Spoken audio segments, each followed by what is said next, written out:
Bonjour à tous. Eh bien, dans quelques jours, les Restos du Cœur, fondés par Coluche, vont fêter leurs 30 ans. Des bougies que les bénévoles se passeraient bien de souffler puisqu'elles signifient qu'il y a encore besoin de distribuer des repas aux plus démunis.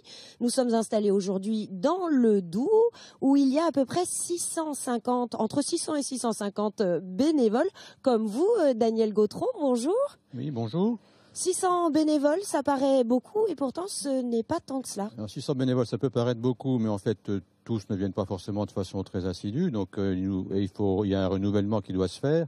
Donc, on recherche une bonne centaine de bénévoles nouveaux. Donc, on compte un peu sur vous pour pouvoir les recruter.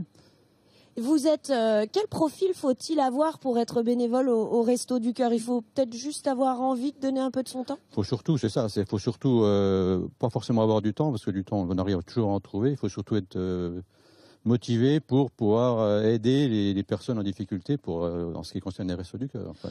Vous-même, vous êtes trésorier des Restos du Cœur du Doubs. Vous êtes bénévole depuis combien d'années? Moi, je suis bénévole depuis 2 ans et demi, donc je ne m'ennuyais pas du tout. J'étais en retraite depuis 2 ans, je ne m'ennuyais pas, mais j'avais envie de donner un peu de sens à ma retraite, à mes occupations, et donc les Restos du Cœur me paraissaient la bonne adresse.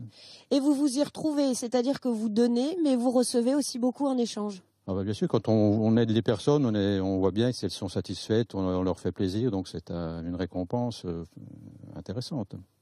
Vous avez encore un message là en tant que trésorier? J'ai encore un message, oui, parce qu'on cherche des bénévoles, mais on cherche également de l'argent, parce que pour faire tourner notre maison, enfin notre association, on a des frais d'intendance, de location d'entrepôt où vous êtes ici, on a besoin des camions, on a du téléphone, on a des fournitures de bureau, donc on cherche de l'argent, donc on peut faire des dons, soit sur le site internet, soit carrément directement au niveau de l'association départementale. Je vous remercie, Daniel. Je vais rejoindre maintenant le président des Restos du Cœur du Doubs. Il faut savoir que les restos, ce sont 130 millions de... Ouh, j'ai oublié le micro, j'en profite. Les restos, ce sont 130 millions de repas que l'on distribue chaque année, 800 000 rien que dans le Doubs. Alors là, encore une fois, ça peut paraître énorme, mais ce sont des besoins nécessaires. Bonjour, Monsieur Martinet. Bon, j'avais oublié le micro en cours de route, heureusement. C'est pas grave, on l'a retrouvé. Alors, 800 000 repas chaque année, oui. Et juste en hiver? Non, pas vraiment. Non, parce que les Restaurants du Cœur, aujourd'hui, sont ouverts toute l'année. La campagne d'hiver qui va s'ouvrir prochainement, vous l'avez dit, mais aussi à partir de mars, nous sommes déjà en campagne d'été jusqu'au mois de novembre. C'est-à-dire que les restos ne ferment plus, sauf dans certaines communes où il n'est pas facile de trouver suffisamment de bénévoles pour faire le joint. Mais sinon, nous sommes ouverts tout le temps. Comment ça se passe par rapport à il y a 30 ans? Il y a plus de personnes accueillies au resto? Eh oui, malheureusement, disons que ça a augmenté de façon prodigieuse et notamment sur les 5 dernières années. Là, on a eu une progression de l'ordre de 30%, donc c'est vraiment énorme. Et c'est vrai que quand on compare au départ, au niveau national, c'est énorme. Aujourd'hui, il y avait 5 000 bénévoles au départ, nous sommes 660 000 aujourd'hui. Donc, vous voyez, c'est très très important. Et les attentes ont elles aussi beaucoup changé. Ce ne sont plus seulement des repas distribués. Voilà, disons que les repas, c'est très bien. On va dire, c'est le point d'entrée au Restaurant du Cœur. Mais derrière, il faut aussi aider les personnes dans leur intégralité. C'est-à-dire, ils ont des besoins au niveau social, au niveau culturel, au niveau du retour à l'emploi et bien sûr au niveau du logement. Donc nous sommes là aussi pour les accompagner vers des services qui leur permettront d'avoir des jours meilleurs, on l'espère du moins, on est là pour ça. Alors justement, dans cette partie qui touche à l'aide à la personne, vous avez une responsable ici qui va nous rejoindre. Il s'agit de Christine Poncet. Christine, on va lui donner le micro. Bonjour Christine, prenez bien. Vous êtes responsable de l'aide à la personne et c'est dans ce domaine qu'on est particulièrement à la recherche aussi de bénévoles car il faut des capacités particulières.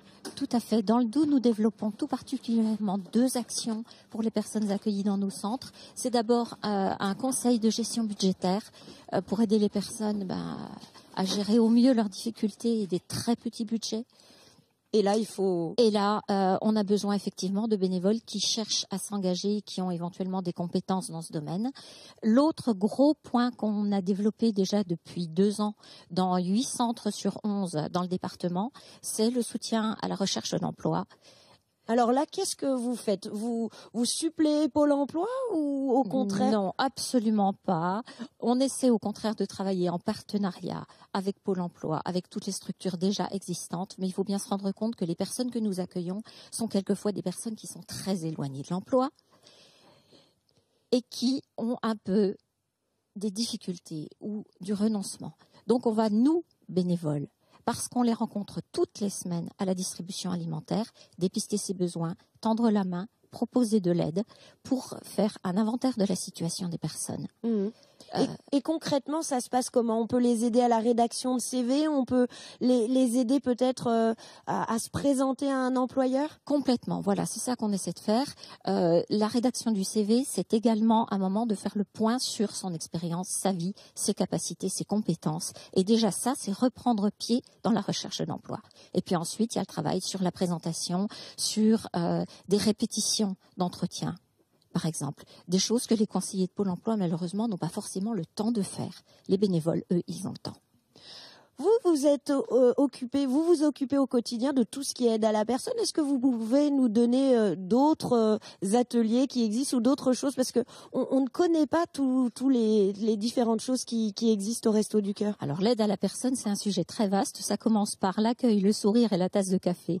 Quand on rentre dans nos centres, le dialogue, l'écoute, l'oreille attentive aux difficultés des personnes, de sorte que on peut être à même de les orienter vers une association, vers quelque chose qui existe, ou vers un bénévole qui va être la personne ressource dans le centre et qui va pouvoir effectivement continuer ce travail. Donc, allez-y, je vous en prie. Et l'aide à la personne, c'est aussi des ateliers coiffure ou esthétique pour reprendre contact avec son corps et avec son apparence, des ateliers cuisine pour équilibrer au mieux ses repas. Non, je t'en plus, il y en a énormément et c'est là que vous pouvez trouver votre rôle à jouer. Il y a forcément une place de bénévole pour vous au Resto du Cœur. Il y a tellement de domaines que forcément on peut trouver quelque chose et se rendre utile. Merci à tous.